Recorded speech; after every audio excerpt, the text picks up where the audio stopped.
Azərbaycan karateçiləri Avropa çempionatında 3 medal qazanıblar. Macarıstanın Debrecen şəhərində keçirilən karatenin Şingyokushinkay növü üzrə Avropa çempionatında Azərbaycan yığma komandası uğurlu nəticələr əldə edib.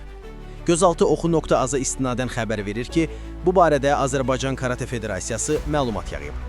Bildirilib ki, yarışda ölkəmizi Azərbaycan Karate Federasiyasının kontakt üslubları üzrə vitse-prezidenti Allahverdi Rüstəmovun rəhbərliyi altında milli komanda təmsil edir. Solmaz Zeynallı 59 kiloqram, Salahət Həsənov isə 80 kiloqramda bürünc medal qazanıblar. Balıəmi Əhmədov 60 kiloqramda gümüş medalla kifayətlənib. Beynəlxalq yarışda ölkəmizi hakim qismində Allahverdi Rüstəmov və Samir Fərzəliyev də təmsil ediblər. Gündəlik hadisələrdən xəbərdar olmaq üçün bizi izləyin. Söz altında yox, göz altıda qalın.